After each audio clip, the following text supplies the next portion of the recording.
ये पर्णरंध्र क्या होता है, इसको स्टोमाटा बोलते हैं, पर्णरंध्र। और ये द्वार कोशिकाएं क्या होती हैं, आप पहले इमेज देखिए। ये था इमेज, अब का इमेज है जब हम पत्तियों को ऐसे अब के मोटाई में नहीं देख रहे हैं, अब इसको ऊपर से माइक्रोस्कोप से देख रहे हैं। इसे माइक्रोस्कोप लगाए और देखे, जब देखे तो इस तरह का स्ट्रक्चर दिखता है, इसके नीचे भी देखने पे इस तरह का ही स्ट्रक्चर दिखता है।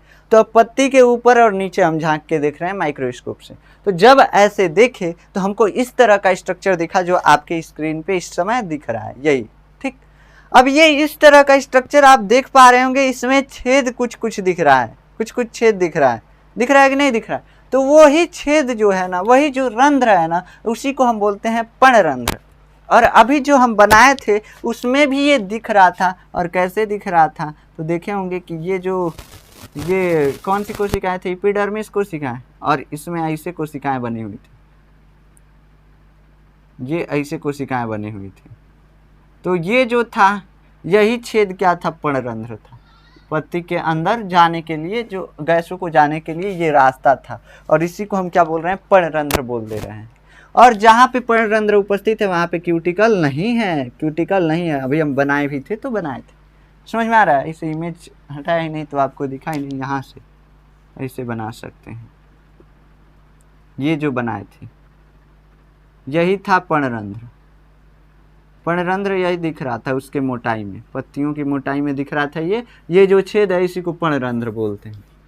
पत्तियों में ऊपर और नीचे दोनों तरफ बहुत ज़्यादा मात्रा में होते हैं ये रंध्र, और इन्हीं को पर्णरंध्र बोलते हैं। तो अब हम डिस्कस करेंगे पर्णरंध्र के स्ट्रक्चर के बारे में, यानी कि स्टोमाटा के बारे में। चलिए हेडिंग लगाइए अब, स्टोमाटा। स्टोमाटा जिसको बोलते हैं पर्णरंध्र। आज जो भी स्ट्रक्चर है उसको ख़त्म कर देते हैं, फिर नेक्स्ट लेक्चर में हम अच्छे से पढ़ेंगे कि प्रकाश संश्लेषण के लिए क्या क्या जरूरी है, क्यों जरूरी है, इन सभी चीज़ों के बारे में हम पढ़ेंगे। हेडिंग लगाइए क्या, पर्णरंध्र। पर्णरंध्र इसको बोलते हैं इंग्लिश में स्टोमाटा, STOMAT, स्टोमाटा, ठीक है, STOMAT, स्टोमाटा। ठीक, ये हो गया स्टोमाटा। हटाते हैं, ज़्यादा देर लगा रह गया। ये स्टोमाटा है। अब ये स्टोमाटा कैसे दिखता है, तो ये कुछ जूम करके देखते हैं तो ऐसे देखिए, ये जो दिखाए थे ये तो छोटा छोटा दिख रहा था, अभी जूम किए हुए थे। पत्ती को जब ऊपर से देख रहे थे या नीचे से देख रहे थे सूक्ष्मदर्शी से, तो जूम कम किए थे। अब जूम करेंगे तो अब ऐसे दिखेगा, एक एक जो रंध्र आपको यहाँ पे दिख रहा है, छोटे छोटे रंध्र दिख रहे हैं। अब इसको जूम करके देखें तो अब ऐसे रंध्र दिख रहा है, और ये रंध्र जो है, एक जो दिख रहा है ये बंद है, और एक दिख रहा है, देखिए हम इसमें से आर पार दिख रहे हैं, मतलब ये खुला हुआ रंध्र है। तो ये खुला हुआ रंध्र है और एक जो है बंद, दिख रहा है कि नहीं आपको? तो ये जो रंध्र दिख रहा है यही स्टोमाटा है। और ये जो इसके साइड की कोशिकाएं दिख रही हैं, इसके साइड की कोशिकाएं आपको दिख रही हैं जो चारों तरफ, उस साइड की कोशिकाएं वही हैं जो हम बनाए थे एपिडर्मिस, यानी अधिचर्म की कोशिका, वही कोशिकाएं हैं। ठीक, तो चलिए हम इसके स्ट्रक्चर को पहले बना लेते हैं। दो तरह के रंध्र होते हैं, एक खुला रंध्र, दो तरह का रंध्र नहीं होता है, वही रंध्र दो रूपों में मतलब एग्जिस्ट करता है। इसके दोनों तरफ जो होता है सेम के बीज की आकार की कोशिकाएं पाई जाती हैं, सेम के बीज की आकार की कोशिकाएं होती हैं। और इसके चारों तरफ क्या होगा, क्यूटिकल मेम्ब्रेन होगा, क्यूटिकल मेम्ब्रेन होगा, और उसको हम क्यूटिकल मेम्ब्रेन कर रहे हैं। इसके चारों तरफ अधिचर्म की कोशिकाएं भी होंगी और क्यूटिकल मेम्ब्रेन भी होगा। ये मान लीजिए अधिचर्म की एक कोशिका हो गई, इसके अंदर एक केंद्रक हो गया। फिर ये अधिचर्म की दूसरी कोशिका हो गई, इसके अंदर एक केंद्रक हो गया। फिर ये अधिचर्म की तीसरी कोशिका हो गई। ये ढोलक हमको दिखता नहीं है, वैसे ऊपर से देखेंगे तो ढोल का कार्य नहीं दिखेगा। ठीक, ऊपर से देखने पे, जब हम साइड से साइड व्यू देखें तब हमको ये ढोल का आकार दिख रहा था। ठीक, ये अधिचर्म की कोशिका, ये अधिचर्म की कोशिका, ये अधिचर्म की कोशिका। ऐसे हमारे साथ इस स्ट्रक्चर को बनाइए, नहीं बनाएंगे फिर पेपर में आएगा, फिर कहेंगे कि आप बनवाए नहीं थे। पेपर में ये आएगा, हमको आशा है पूरा 90% नहीं, इसको 100% लिख के ले लीजिए। इसमें ये जो कोशिकाएं हैं सेम के बीज के आकार की हैं, देख पा रहे हैं, सेम के बीज के आकार की हैं। तो इन कोशिकाओं को हम बोलते हैं द्वार कोशिकाएं, और इन कोशिकाओं को एक और नाम से भी जानते हैं, रक्षक कोशिकाएं। क्या बोलते हैं? रक्षक कोशिकाएं। और इन रक्षक कोशिकाओं में परिधि की ओर इधर क्लोरोप्लास्ट उपस्थित होते हैं। अभी जो त्रिभुजाकार कोशिका बनाए थे ना, वही यही था। वैसे साइड से देखने पे त्रिभुजाकार दिख रहा था, इसे देखने पे दिख रहा है अच्छे से। दूसरा चीज क्या होता है, इनके परिधि पे ऐसे क्लोरोप्लास्ट पाए जाते हैं। इनमें भी बहुत ज़्यादा मात्रा में क्लोरोप्लास्ट पाए जाते हैं। इनका भी, इन कोशिकाओं का भी केंद्रक होता है। इनमें एक वैक्यूल होता है, रसधानी होता है, वही छोड़िए, कोई दिक्कत नहीं है। रसधानी वगैरह से हमको कोई लेना देना नहीं है। इधर जो अंदर का इनका मेम्ब्रेन होता है, इन कोशिकाओं का जो अंदर का मेम्ब्रेन होता है वो थोड़ा मोटा होता है, थोड़ा मोटा होता है। अब ये क्यों मोटा होता है, बस अभी आप बनाइए इसको, जैसे उसको समझाएं वैसे ही इसको भी समझाएंगे, बस बनाते जाइए। ये जो होता है थोड़ा मोटा होता है, इसको गाढ़ा कर दीजिए। ये अंदर वाला मेम्ब्रेन जो है ये मोटा है, ये अंदर वाला मेम्ब्रेन मोटा है, और बाहर का जो है थोड़ा सा इसकी अपेक्षा पतला है। अब एक और तरह का आप बना लीजिए। देखिए, पहले इसके बारे में ही समझ लेते हैं, लेबलिंग करते हैं इसको। ये जो है इनको, अब ये जो पहले थी अधिचर्म की कोशिका, अब इनको हम सहायक कोशिका बोलेंगे। अभी भी ये अधिचर्म ही है, ऐसा नहीं है कि इसका नाम बदल गया, अब इसकी सहायता भी ये करेंगे, इसलिए ये क्या है, सहायक कोशिकाएं। तो अधिचर्म का जो दूसरा नाम हो गया एपिडर्मिस का दूसरा नाम सहायक कोशिका भी आप लिख सकते हैं, सहायक कोशिकाएं, सहायक कोशिकाएं। कोष्टक में लिख लीजिएगा अधिचर्म, नहीं तो आप पता चलेगा भूल जाएंगे कौन सा ही था, अधिचर्म था कि कौन सा था। ये अधिचर्म की कोशिकाएं ही हैं। ये जो है ये आपको दिख रहा है कौन सा, तो ये रक्षक कोशिकाएं हैं, रक्षक कोशिकाएं। इन्हीं को हम बोलते हैं द्वार कोशिकाएं। अभी यहाँ पे हम लिखे भी थे द्वार कोशिकाएं, द्वार कोशिकाएं।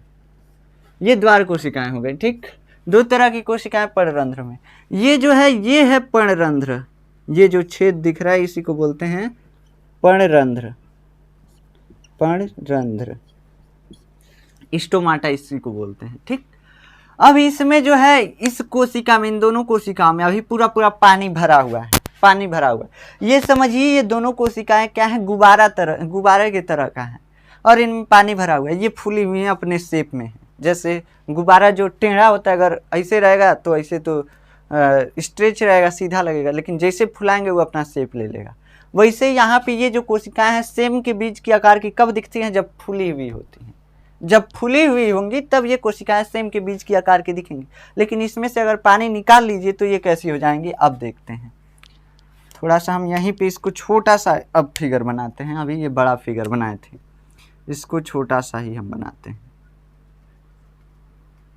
अब ये कोशिकाएं थोड़ी लंबी हो जाती हैं, और लंबी क्यों हो जाती हैं अभी हम बताते हैं। ये लंबी हो गई, इनके चारों तरफ ये सहायक कोशिकाएं, ये सहायक कोशिकाएं। और सहायक कोशिकाएं कौन है, एपिडर्मिस, इनमें केंद्रक होता है। इनमें भी केंद्रक होगा, केंद्रक होगा, क्लोरोप्लास्ट साथ में होगा ही होगा।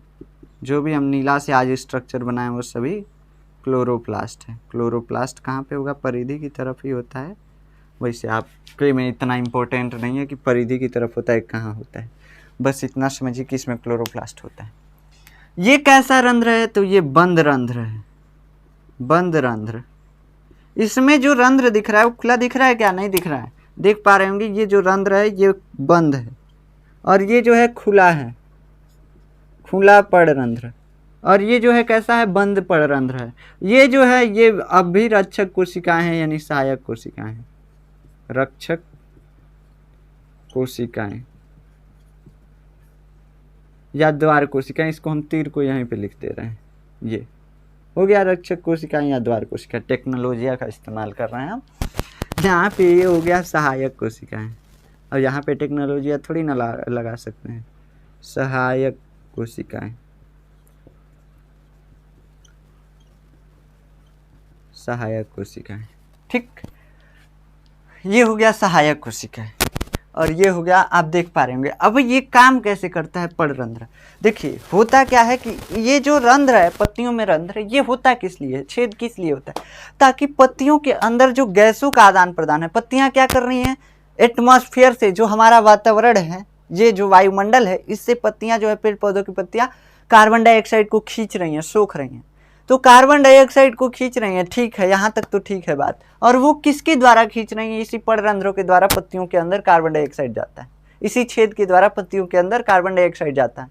अब पत्तियों के अंदर कार्बन डाइऑक्साइड छेद के द्वारा तो जाएगा, लेकिन होता क्या है कि जब बहुत तेज धूप रहता है ना, बहुत तेज धूप, तो जितना पत्तियां कार्बन डाइऑक्साइड नहीं खींच पाती हैं, उतना ज़्यादा इनसे जल हानि हो जाता है। मतलब पत्तियों के अंदर जो भी पानी आया हुआ था, जड़ से खींच करके, खूब बरियाई से खींच के लाए थे पत्तियों में, वो जल जो है भाप के रूप में उड़ने लगता है। तो इसी रंध्र द्वारा ये भाप के रूप में उड़ता है पत्तियों से, इसी छेद के द्वारा भाप के रूप में निकल जाता है पत्तियों से। लेकिन अब क्या करना है, अब हम सोचे कि अब पर्णरंध्र बंद हो जाए कुछ देर के लिए तो भी कोई दिक्कत नहीं है, पत्तियां जो है खाना नहीं बनाएंगी, पहले से बना हुआ जो खाना था उसी का उपयोग कर लेगा पेड़ पौधा, कोई दिक्कत नहीं आएगा। लेकिन इस पर्णरंध्र को बंद कैसे करें, बंद होगा कैसे, तो बंद करने के लिए इसमें प्रकृति ने एक दिमाग लगाया है। देखिए, जैसे अगर आप दो सेम के बीज के आकार के गुब्बारे ले लीजिए, ऐसे टेढ़ गुब्बारा ऐसे चिपका दीजिए, और चिपका के दोनों को पकड़ करके स्ट्रेच कर दीजिए। जैसे स्ट्रेच करेंगे ना, तो क्या होगा, जब फूला नहीं है, अभी गुब्बारा दोनों फूला नहीं है, स्ट्रेच कर दीजिए, दोनों के बीच जो गैप था वो गैप भर जाएगा, दोनों एक दूसरे से गुब्बारे जो हैं चिपक जाएंगे कि नहीं। दोनों का शेप कैसे, ऐसे टेढ़ है गुब्बारों का, समझ रहे हैं, ऐसे टेढ़ है। अभी हम दिख रहा है जब गुब्बारे फूले हुए हैं, पुचका करके हम दोनों को ऐसे सटा लिए और ऐसे स्ट्रेच कर दिए, थोड़ा सा ज़्यादा नहीं, थोड़ा सा स्ट्रेच कर दिए। जैसे स्ट्रेच किए, दोनों के बीच का जो गैप था वो खत्म हो गया। तो अब ये रंध्र बंद हो गया, मतलब बीच का जो छेद था वो बंद हो गया। अगर हम इन दोनों गुब्बारों को अब फुला दें, इसमें हवा भर दें, तो स्ट्रेच होते हुए भी ये अपना शेप लेंगे, जिससे कि इनके दोनों के बीच में जो गैप था वो फिर से उभर आएगा, फिर से गैप आ जाएगा। तो इसी तरह रंध्र खुलता और बंद होता है, इसी तरह रंध्र खुलता और बंद होता है। अब ये रंध्र कैसे खुलता और बंद होता है, देखिए, जैसे अब पेड़ पौधे की पत्तियां जैसे चाहेंगी कि रंध्र को बंद करें, तो ये जो फूले हुए रंध्र थे, क्यों फूले हुए थे, क्योंकि इसमें पानी की मात्रा ज़्यादा थी, इन कोशिकाओं में, रक्षक कोशिकाओं में। तो इससे ये कोशिकाएं फूल गई थी, जिससे अपना शेप जो है बना चुकी थी, और शेप बनाने की वजह से बीच का जो रंध्र था वो खुल गया था, जिससे कि कार्बन डाइऑक्साइड अंदर चला जाएगा, कोई दिक्कत नहीं आएगा। लेकिन अब क्या हो रहा है, जल हानि हो रहा है, बहुत गर्मी का दिन है, बहुत एकदम, हम कहाँ चले गए हैं, राजस्थान चले गए हैं, रेगिस्तान में चले गए हैं, अब बहुत गर्मी का दिन है। इन पेड़ पौधों को क्या करना है, रंध्रों को बंद करना है। क्यों बंद करना है, इसलिए बंद करना है ताकि जल हानि की क्रिया ना हो। जो ये जड़ से बरियाई से जल खींच रहे हैं, इतना मेहनत करके जल खींच रहे हैं ऊपर तक, पत्तियों तक, और ये भाप के रूप में उड़ जा रहे हैं, जल जो है भाप के रूप में उड़ जा रहा है। तो ये भाप के रूप में जल उड़े ना, इसके लिए अब इसको क्या करना पड़ेगा, बंद करना पड़ेगा। पहले ये फूले हुए थे, तो ये कोशिकाएं जो रक्षक कोशिकाएं थे अपना शेप में थे। अब हम क्या करते हैं, इसमें से पानी अगर खींच लें, तो अब ये कोशिकाएं जो हैं अपना शेप बदल देंगी, और ये लंबी लंबी कोशिकाएं बन जाएंगी, और इनके बीच का जो स्पेसिंग था, जो रंध्र था, अब वो बंद हो गया। समझ में आया, बंद हो गया। और ये कैसे होता है, तो ये क्या होता है, परासरण दाब के कारण होता है। परासरण दाब, ये अगर आप नहीं पढ़ें तो आप पढ़ करके आइए, क्लास 9th का जो कॉन्सेप्ट है ये परासरण दाब, ये केमिस्ट्री में शायद है, क्लास 9th में केमिस्ट्री में भी है और बायोलॉजी में भी है, तो इन दोनों में आपको पढ़ाया जाता होगा। वैसे हम फिर से आपको एक बार हल्का सा इसका आइडिया दे ही देते हैं, कोई दिक्कत नहीं। देखिए, परासरण दाब क्या होता है, अगर मान लीजिए ये सेमी परमिएबल मेम्ब्रेन है, सेमी परमिएबल मेम्ब्रेन, ऐसी मेम्ब्रेन जो होती हैं सेमी परमिएबल मेम्ब्रेन, ये क्या करती हैं, जैसे विलयन पढ़े होंगे आप ना, तो उसमें पढ़ाया जाता है विलयन। विलयन में दो चीज़ें होती हैं, विलय प्लस विलायक। विलय प्लस विलायक मतलब कि जैसे देखिए, बस समझने के लिए अभी हम बता रहे हैं, जैसे चीनी पानी का रस है, ये विलयन है, दो चीज़ों का मिश्रण है, ये विलयन है। थोड़ा सा हम समझा रहे हैं, नहीं तो लेक्चर लंबा हो जाएगा। अब ये विलयन है तो जो घोल रहा है वो विलायक है, जो अपने अंदर किसी चीज को घोल रहा है वो विलायक है। जैसे पानी में चीनी घुल रहा है तो कौन घोल रहा है चीनी को? पानी। तो पानी जो है वो विलायक है, यानी कि सॉल्वेंट है। और सॉल्यूट कौन है, यानी कि विलेय कौन है? तो वो चीनी है। चीनी जो है घुल रहा है, तो विलेय को अपने अंदर से होकर ये सेमी परमिएबल मेम्ब्रेन नहीं जाने देती हैं। ये मेम्ब्रेन ऐसी होती हैं, ये ऐसी पतली पन्नी है जो कि अपने आर पार केवल पानी को जाने देगी, चीनी को नहीं जाने देगी। समझ सकते हैं? मोटे पदार्थ को नहीं जाने देगी, बस पतले पदार्थ को जाने देगी, ऐसे समझ सकते हैं। अब होता क्या है, अगर हम इसमें इधर क्या करते हैं, खूब गाढ़ा चाशनी बना दें, खूब गाढ़ा चाशनी बना दें, और इधर क्या कर दें, इधर हम पानी भर दें, थोड़ा पूरा सिंपल पानी, सादा पानी, तो क्या होगा, इधर का पानी इधर जाता रहेगा, क्योंकि ये सेमी परमिएबल मेम्ब्रेन जो है ये कहता है कि हम इधर जो गाढ़ा लिक्विड है इसको नहीं आने देंगे, इधर हम जो पतला लिक्विड है उसको ही बस जाने देंगे। तो पतले लिक्विड जो है इधर चले जाएंगे, और इधर जाने की वजह से ये जो है पतला हो जाएगा और इसका लेवल भी अप हो जाएगा, यानी कि इसका जो पराशर दाब है वो कम होता जाएगा। तो यहीं से आता है पराशर दाब का कॉन्सेप्ट। और ऐसे ही होता है कुछ, यहाँ पे जब इसके अंदर जो है लिक्विड गाढ़ा हो जाता है तो बाहर से पानी इसमें भर जाता है, और जिसके वजह से क्या होता है, जिसके वजह से इसमें अंदर पानी भर जाएगा, जिसके वजह से ये कोशिकाएं फूल जाएंगी। समझ में आया? जब ये कोशिकाएं फूल जाती हैं तो इसमें कंसंट्रेशन फिर से लो हो जाता है, फिर से पानी जो है इधर चला आएगा। समझ सकते हैं? तो ये चीजें होती हैं। अब ये कंसंट्रेशन हाई कैसे होगा? देखिए, इसमें जो लिक्विड है वो गाढ़ा कैसे होगा? जब पेड़ पौधे अपने भोजन को इस लिक्विड में घोल देंगे, इस कोशिका के लिक्विड में घोल देंगे, तो जब भोजन ज़्यादा बन जाएगा ना, तो इसमें क्या हो जाएगा, ग्लूकोज घुल जाएगा, और जैसे घुलेगा तो ग्लूकोज तो गाढ़ा पदार्थ है, अब ये लिक्विड को भी गाढ़ा कर देगा, और गाढ़े होने की वजह से अब इसमें क्या होगा, इसमें ऐसे पानी बाहर से आ जाता है, जिसके वजह से फिर से क्या हो जाता है, फिर से ये कोशिकाएं फूल जाती हैं। समझने के लिए, वैसे प्रोसेस बहुत ज़्यादा क्या होता है, कॉम्प्लेक्स होता है, समझने के लिए हम बस बताएं, ठीक। तो यही चीज़ें होती हैं, लिक्विड गाढ़ा होगा इसके अंदर का, जिसके वजह से इसमें पानी आएगा, किसके वजह से, पराशर दाब की वजह से, और पानी आएगा तो ये कोशिकाएं फूल जाएंगी, फूल करके और अपना शेप ले लेंगी, जिससे इनका रंध्र खुल जाएगा, और बंद होना होगा तो पानी अपने अंदर से बाहर निकाल देंगे। बस इतना समझ सकते हैं आप, ठीक। तो यही चीज़ें होता है, पानी बाहर निकलेगा तो कोशिकाएं पिचक जाएंगी, जिससे रंध्र बंद हो जाएगा, और जब कोशिकाएं फूली रहेंगी तो रंध्र खुला रहेगा। यही तो अब इसके बारे में लिखते हैं,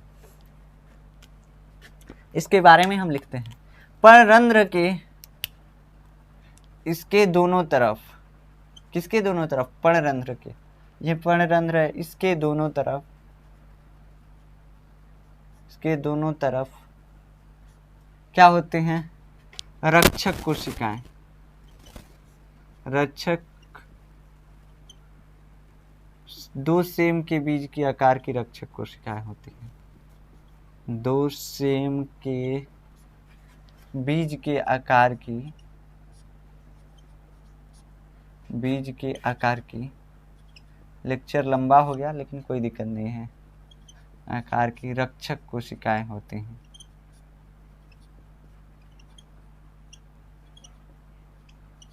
रक्षक कोशिकाएं होती हैं, और ये रक्षक कोशिकाएं क्या करते हैं, जो रंध्र को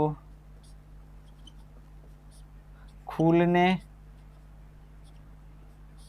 और बंद होने में, बंद करने में सहायक होते हैं।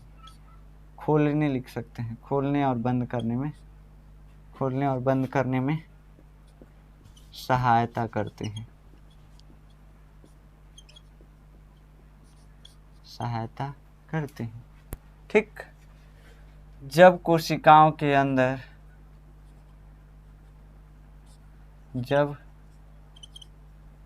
कोशिकाओं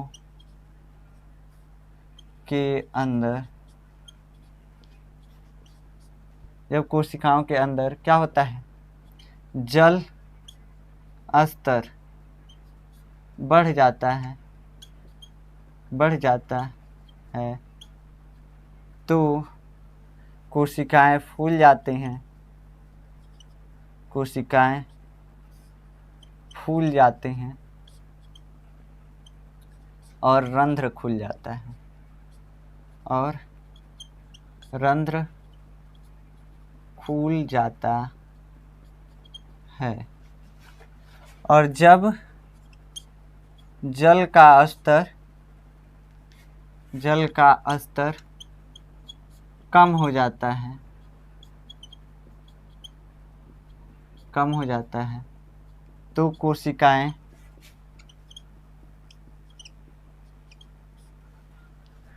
सिकुड़ जाते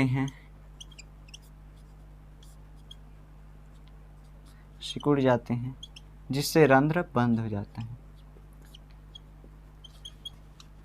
रंध्र बंद हो जाता है। बंद कैसे लिख रहे हैं यार, बंद हो जाता है। ठीक, ये हो गया। राइटिंग पे ध्यान मत दीजिएगा, आप जो जो बोले हैं लिख लीजिएगा बस। राइटिंग पे ध्यान देंगे तो नहीं लिख पाएंगे। तो ऐसे ये प्रक्रियाएं होती हैं, इनको सहायक कोशिका बोलते हैं। देखिए अब इसमें लिख लीजिए एक नोट डाल करके, रक्षक कोशिकाएं जो होती हैं, ब्लैक से नोट अब हम नहीं डालेंगे कैसे कि हमको असकत लग रहा है ब्लैक मार्कर ओपन करने में। रक्षक कोशिकाओं के परिधि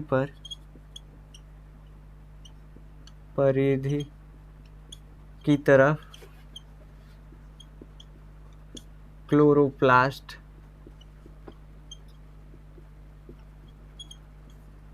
उपस्थित होते हैं।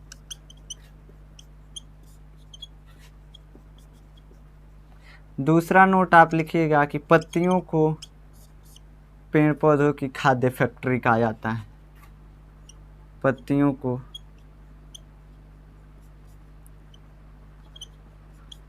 पेड़ पौधों की खाद्य फैक्ट्री कहा जाता है। जहाँ कुछ बनता है उसको फैक्ट्री बोला जाता है, तो वैसे खाना भोजन बनता है पेड़ पौधों का, इसलिए खाद्य फैक्ट्री इनका बोला जाता है। किसका? पेड़ पौधों, खाद्य फैक्ट्री कहते हैं। बस सिंपल। तो ये जो है प्रकाश संश्लेषण में पर्णरंध्र के बारे में, स्ट्रक्चर के बारे में जितना भी स्ट्रक्चर था अभी तक हम उसके बारे में डिस्कस कर चुके हैं।